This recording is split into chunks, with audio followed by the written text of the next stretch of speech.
Welcome to Automobile Center. BMW's R18 is an epic bike in many ways, but it's perhaps not what some American Beamer fans might have had in mind when dreaming about an ultimate riding machine. The BMW R18 is a long, low, slow and beautiful cruiser. At about $18,000 to start, it's also quite expensive. This is, in many ways, a Bavarian-built Harley, a machine designed to fend off that Milwaukee presence on the Autobahn.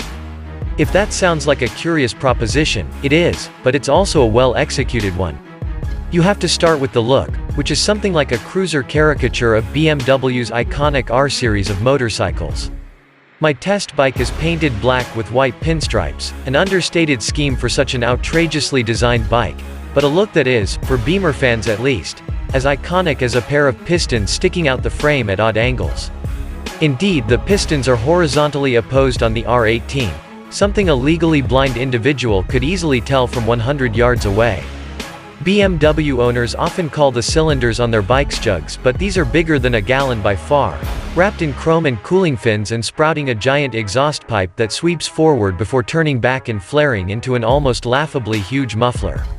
Somehow, though, the styling works. Between the cylinders sits the heart of the machine, an engine faced by yet more chrome and its own inset BMW logo.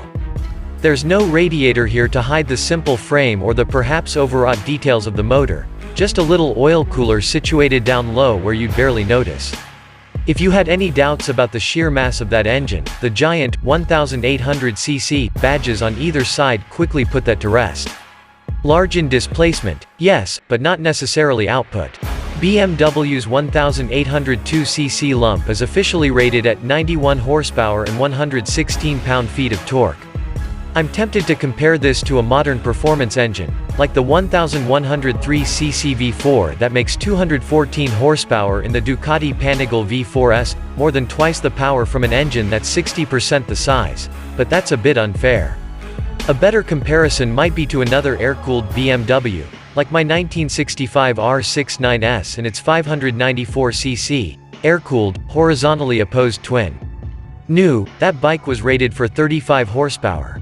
Do the math and you'll see that's slightly less than one-third the displacement yet more than one-third the power. How far we've come in 55 years. But, to circle back to the Harley-Davidson comparison, this motor could perhaps best be set against the Milwaukee 8114 found in the 2020 Fat Bob and others. That 1,870cc engine does 86 horsepower and 119 pound-feet of torque, right in line with the R18. Numbers are unimportant compared to how a thing feels, and suffice to say the R18 feels every bit a motorcycle that weighs in at 761 pounds fueled. You'd best have both feet on the ground as you heave it off its side stand and thumb that starter, because the force of the engine turning over wants to throw the bike back on its side again. Blips of the throttle are also met with similar displays of Newton's third law of motion, so make sure you're not standing in a puddle of oil the next time you want a little extra attention while sitting at a stoplight. And how does it sound? Nice, actually. It's clearly a twin, but a more orderly sounding one than the lumpy, potato, noise of a Harley. The R18 is reasonably quiet when cruising.